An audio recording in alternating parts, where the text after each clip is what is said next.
Thank you for joining me on the show today.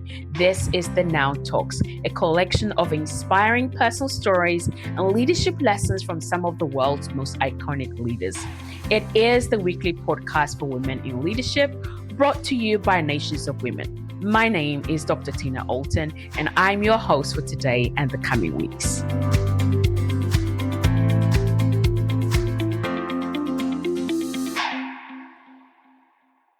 Good morning, good afternoon, good evening to you, wherever you have joined us from today. I am Tina Alton, CEO and President here at Nations of Women. For those of you that don't know me, I have the most incredible friend and confidant and advisor and mentor and everything else you can think of in the human being called Mark Whitacre. And Mark is the Executive Director for Coca-Cola TFactor. Very, very influential, and a man that I most admire. Together with his wife, Ginger, I really, truly love and have had the privilege of being poured into by them. So, Mark, I would never do you justice introducing you. So please just take a few moments to introduce yourself to us, to our audience, and just, by way of introduction, just really your journey to becoming a leader for us. Thank you, Tina. And what a blessing it is, and just how fortunate and honored that I am to be able to share here today. And I've seen a lot in the business world. I'm in my 60s now, but it really started, I'd say, kind of in my 20s and 30s in the business world when I finished Cornell University, where I got my PhD in biochemistry and joined the biotech world. And I will say, when I look back these kind of 40 plus years in business, and I look back, I would love to talk to my younger self, is what I would like to do. And what I would tell my younger self today, what I've learned in this 40 plus year journey, is that to live a life of significance is so much more rewarding in the business world, in the marketplace, a life of significance than a life of success. In my 20s and 30s, I thought it was all about the title, and I became divisional president of one of the biggest companies in the world. By the time I was 32 years of age, I was divisional president of the 56th largest company in America. It was the 90th largest company in the world, known as ADM Archer Daniels Midland, 30,000 employees, 70 billion in revenue. And this is 1989, number 56 on the Fortune 500 largest companies in America. It's even larger today. I think it's number 48 today. One of the largest, so a Fortune 50 company, not just a Fortune 500, but a Fortune 50. And I look at the 8 years that I was there, and I look back, and I remember, like, it seemed like elbowing my way to the top, do whatever it took. My focus was title and compensation and greed, and it just wasn't rewarding. I mean, I look back and in my 30s, early 30s, I bought the CEO's home. I lived in a mansion. I had a corporate jet. The 7 top executives at ADM had their own jet, a Falcon 50, and I was ranked number 4 executive out of 30,000 employees, and reported right to the COO. And they were grooming me to go from divisional president to the COO of the company, to go from number 4 to number 2. And I was being mentored over 8 years to do that. But it was so greed focused and so selfish leadership instead of servant leadership, and lived in this mansion behind gates with an 8-car garage and horse riding stables that were inside, and the corporate jet, and 8 cars in the 8-car garage. It was like being Bono or Justin Bieber before Bono ever existed, in the lifestyle. And I look back, and people would say, wow, that 32-year-old young family and beautiful wife with 3 children, he has it all. But to be honest with you, I had a void in my heart the size of Grand Canyon then. I mean, it was an empty life.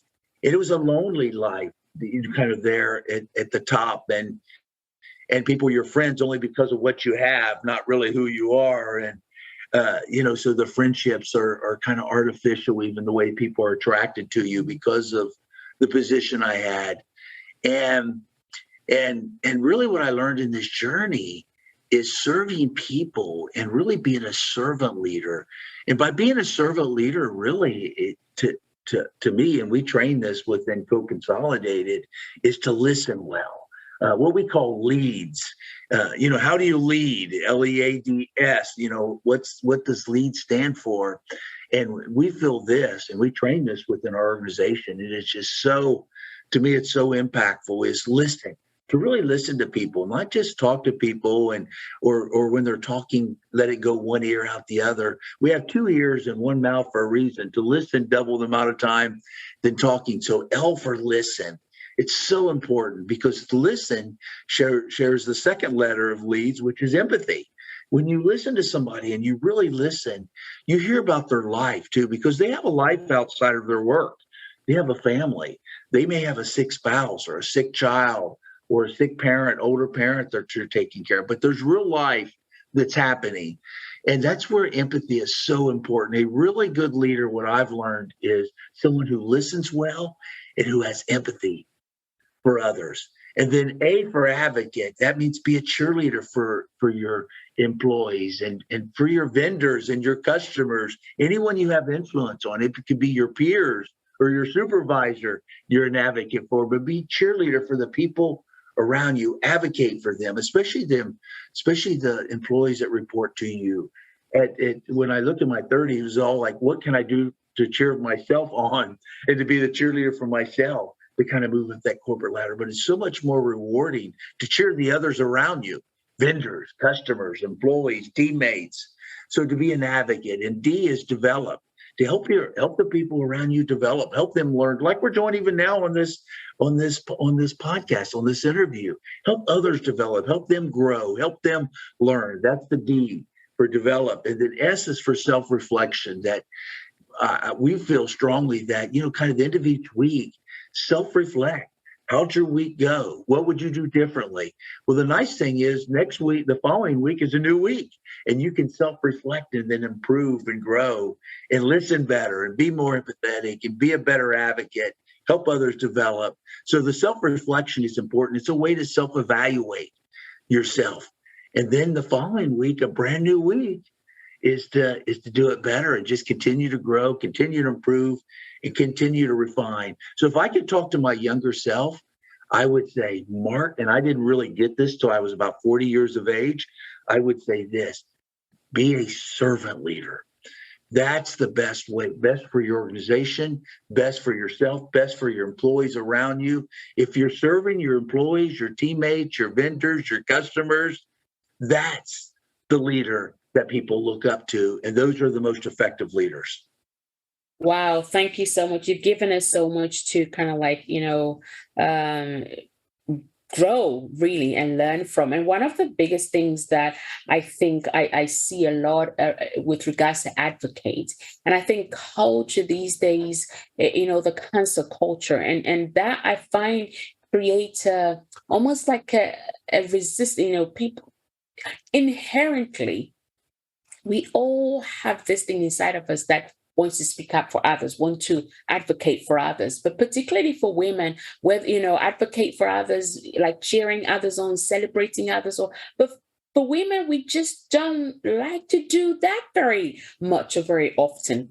And some leaders as well, it's like, no, but I can't be advocating for them. What if I get cancelled? What if, I'm put together in the same? So in your experience, I mean, you have this vast experience of leading many, many diverse teams from all different backgrounds, cultures, globally. Would you be able to give us like maybe 2 to 3 practical tips that when a leader, a female leader, feels like, oh, I'm not too sure, or maybe they're not feeling confident or courageous to advocate for others or to cheer others on, how can they move past that, that restriction or that limitation? I think this, Tina, it's a great question. And I think and this is something too that I've learned over the 40 plus year journey in business, is that it's so important to really have respect for where someone's at. I used to kind of, in my 20s and 30s, I would always kind of say, well, they don't work as, in my mind, I didn't say this obviously verbally, but in my mind, I think, well, they don't work at a company with 30,000 plus employees like I did at ADM. And Coca-Cola Consolidated, we have 17,000 teammates. Some companies with large employee number. And I would kind of rank it. They don't have that title. They're not, I was really, in my mind, I was already kind of positioning them, almost comparing. And it's so important to be an advocate for someone. You've really got to respect that person. And I tell you, I have lots of friends that have a one-person company. They're one person or two or three. And I tell you, their position and their influence on the world is just as much as someone that has 100,000 employees. It's not like someone's having bigger impact because of their employee number or the size of, you don't have to be Facebook or Google to have influence. You could one person or two person, three, because you have vendors, you have customers, you have neighbors, you have people in your office building, you have people that are around you all the time, no matter how many employees you have, and that's influencers. And I tell you what I've learned in this journey is that everyone has a place. I mean, God has put us all here. Everyone has a skill set that God's given them. It has an influence in the people that are around them. And by respecting that, and really that's the empathy. To me, by having the empathy is how you become the advocate, is that you care for that person no matter where they live, no matter what country they're in, no matter what the color of their skin is, because they have different experiences where they grew up, and different experiences in their life. But when you really care for someone and you meet someone, and I meet someone in a small company that may have $500,000 in revenue, and I'm thinking, well, that's in a very small company, but that person's got dozens of vendors and dozens of customers that they're working with, and they have so much influence. Well, to me, I want to cheer that person on. I want to be an advocate to that person, because I think I want that person to be the best servant leader that he or she can be. And by having that empathy and really caring and having a caring heart, that everybody has a skill set that God's given them, and everyone has the opportunity to influence this world to make it a better place when we leave it than when we came. And like I said, I see that more in my 60s than I did in my 20s, 30s, because I do see, the end. I'm closer to the end, the beginning, and I do want to leave the world a better place when I leave it than when I came, that I didn't think about my 20s and 30s. But when you see that person and you have empathy for them and you care for them and you listen to them, and you then want to be an advocate and say, I want to cheer this person. I want to help them develop. I want to help raise them. I want to help mentor them. I want to help them become the person the leader that God designed them to be. So I think the empathy, personally, Tina, just from my experience, I think the empathy leads to the advocacy. When you care for somebody, you want to cheer them on and you want them to rise up. Yeah. Wow. That's just profound. And I think you just brought it home for us. Now we have like 2 minutes and 50 seconds left on our segment here. And I want to squeeze in two very important questions. Number one is, the develop, like growing, helping others to grow. But I also believe that, as a leader, I really have to, first of all, have that mentality and desire to develop myself first. Because if I'm not developing myself, I have no business going to say, well, I'm going to develop you, because then I won't be leading from a place of truth, right? I won't be walking my talk. So can you just help us? I mean, for me, my grandmother always taught me the greatest way you can develop faster, quicker, and most efficiently is through mentorship. because you can cut the number of years, you can cut experiences, you can cut, the loss, the pain, all of those, if you learn from somebody who's gone ahead of you. And when you go, it's never a straight sailing journey for anyone, but you can always learn from everything. So would you just, share with us how do you, as a global leader, how has mentoring or your own mentors, how has that contributed to the leader you are today? Yeah, Tina, that is, to me, that's one of the most important questions that someone can ask. I think mentorship is paramount. When I think of D and develop and lead, I think of mentorship.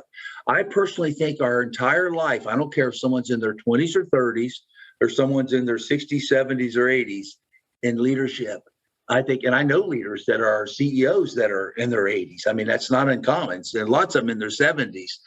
I feel strongly that we should have someone mentoring us. We should, and more than one, we should have a mentor or mentors in our life. And I think we should be mentoring others, even our 20s and 30s. A 30-year-old should be mentoring someone that's in mid-20s or early 20s.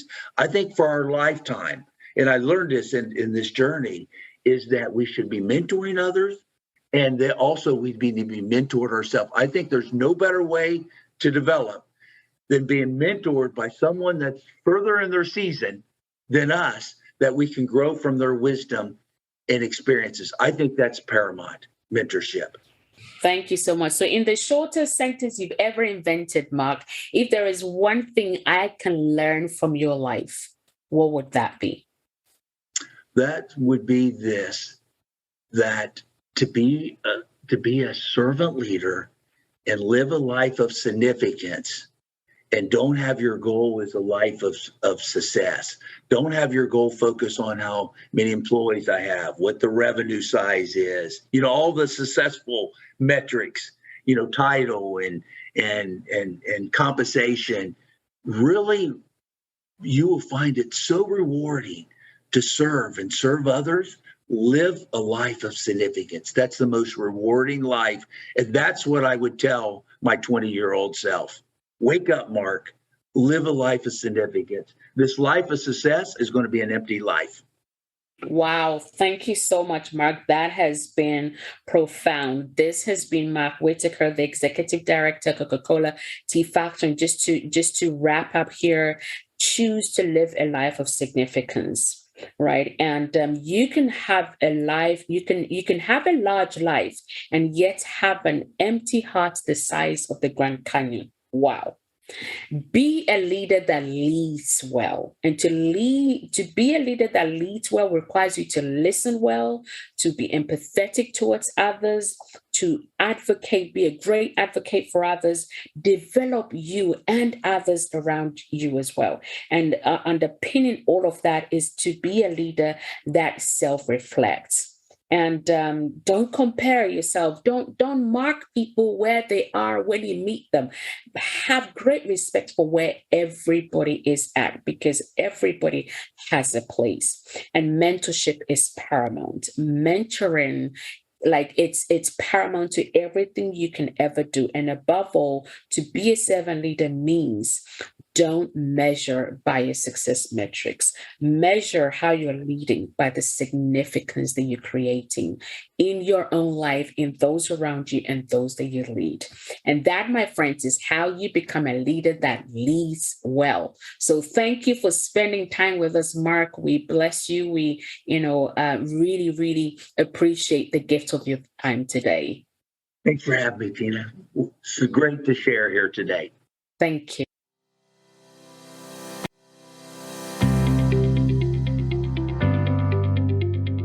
And that's all for this week. You've been listening to Dr. Tina Alton with the Now Talks, the weekly podcast for women in leadership, brought to you by Nations of Women. All that remains is for me to say have a fantastic week, stay safe, and reach out if you need any help now at nationsofwomen.com. Until next time, enjoy the pursuit of your potential, and remember, now is your time.